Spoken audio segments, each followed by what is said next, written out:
I'm Grace Jung, and today I'm going to be talking about the great Korean-American comedian Johnny Yune. Johnny Yune was born as Johnny Yune in the year 1936 in North Chungcheon province of Korea. Johnny had big dreams to become a star since he was a little boy. And in the 1950s, right after the Korean War, he joined the military. When he transferred to a base in Incheon, he befriended an American soldier named Frank Wood. Johnny and Frank would speak in English, and that really helped Johnny acquire the English language very quickly. One day, Johnny told Frank that his dream was to move to America and become a big star. And Frank said to Johnny, "You can move to America. You just have to pass a test and do very well on an interview. I will help you." And Frank did help Johnny. And Johnny, in 1959, was able to transfer to a naval base in Illinois. During Johnny's post in Illinois, he impressed a lot of the locals at recreation centers and at church with his singing abilities. He especially impressed this one woman named Frida Edwards. Miss Frida Edwards sponsored Johnny so that he can go to college. So Johnny was able to complete his studies at Ohio Wesleyan University. And then in the year 1962, he moved to New York City to pursue his career as a singer.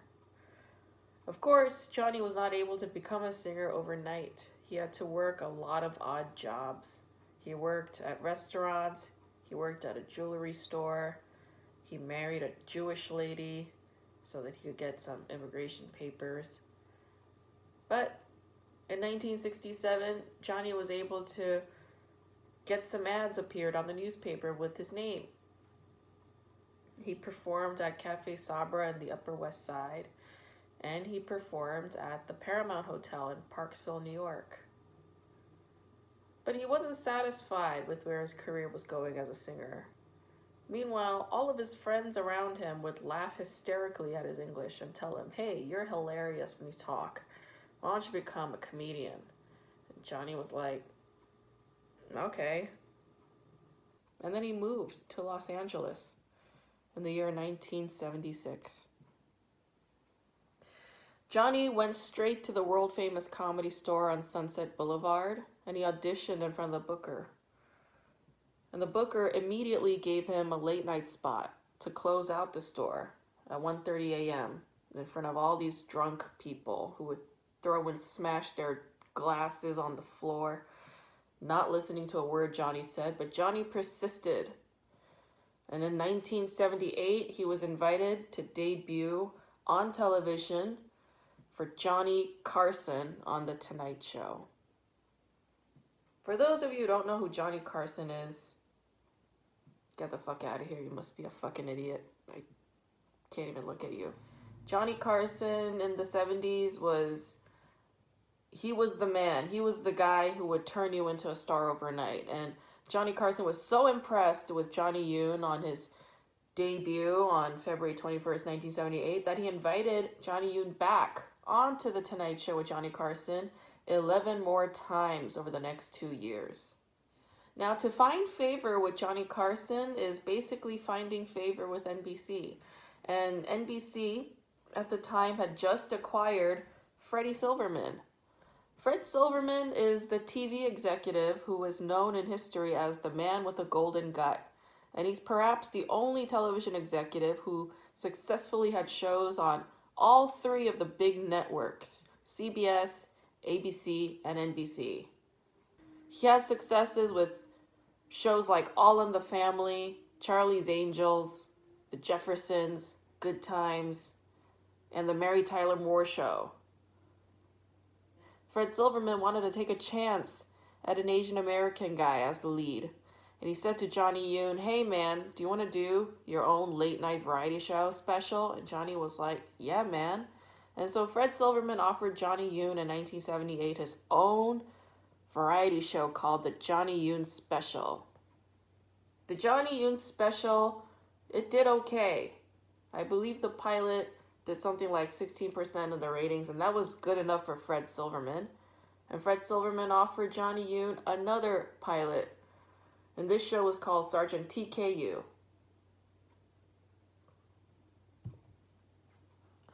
Sergeant TKU is a detective series starring Johnny Yune as the detective, but he also moonlights as a comedian and an opera singer.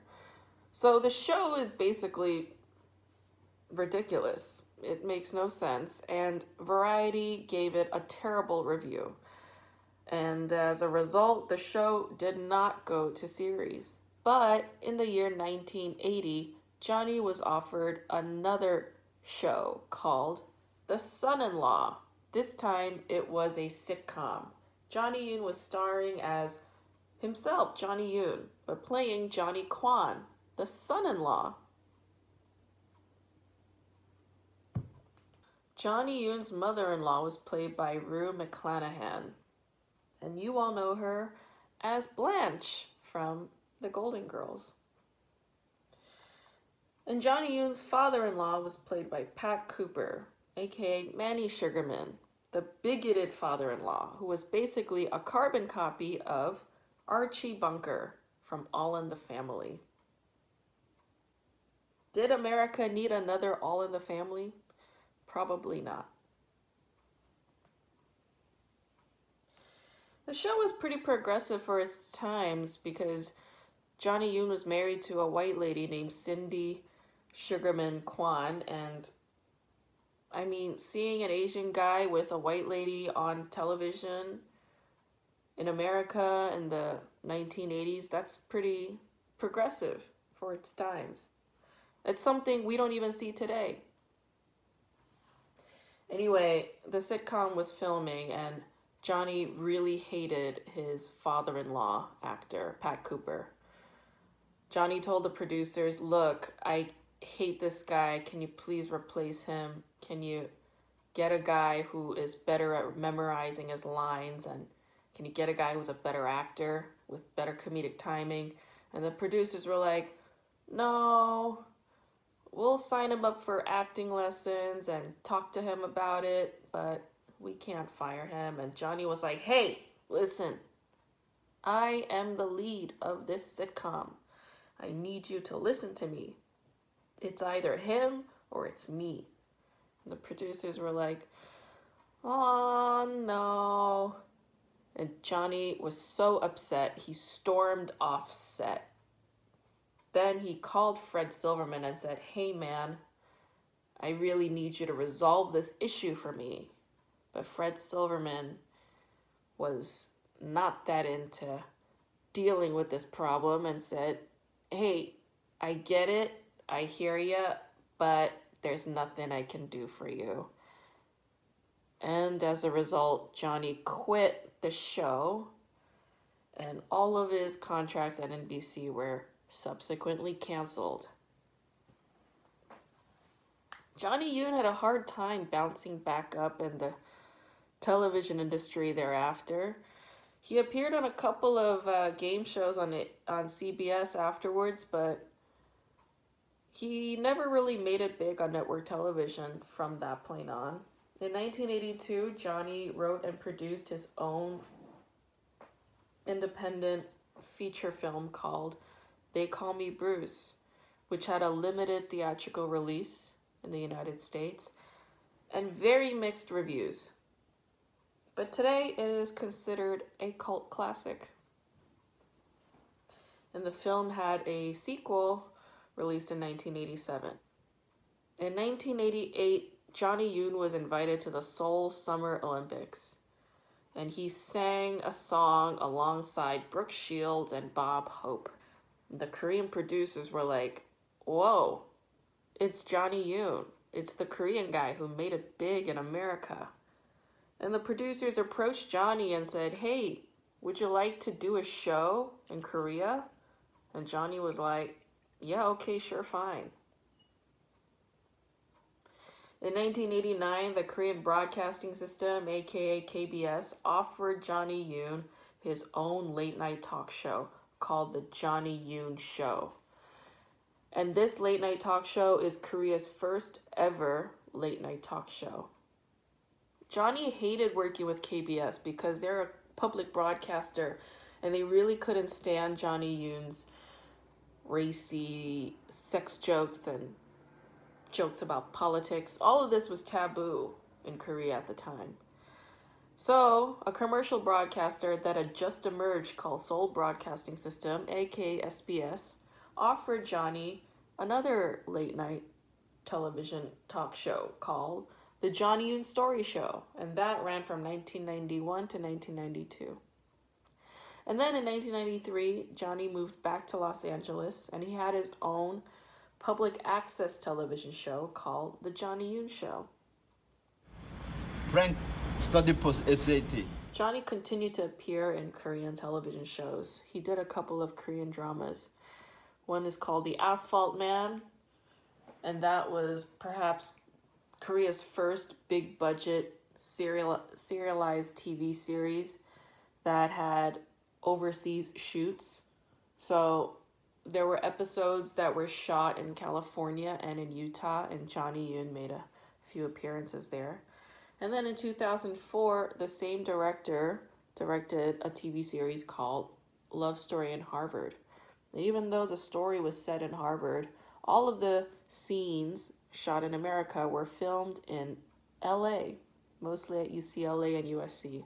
And Johnny Yune made a couple of appearances in that show. And then later on in 2014, Johnny even did a reality show with his second ex-wife, Julia Lee. And 2 years after that, Johnny suffered a brain hemorrhage in 2016. And for the next 4 years, Johnny spent his life at an assisted living facility, suffering from Alzheimer's. And then Johnny Yune passed away on March 8th, 2020 at a hospital in Alhambra. And I say this just to acknowledge the fact that there was a Korean American comedian who made it in America on The Tonight Show with Johnny Carson in the 70s and had 3 of his own television shows on network television. And he did a couple of Korean dramas in the 90s and the 2000s. And he did okay for himself, but he's not really remembered. So here's to Johnny Yune. Welcome, please, Johnny Yune. Johnny?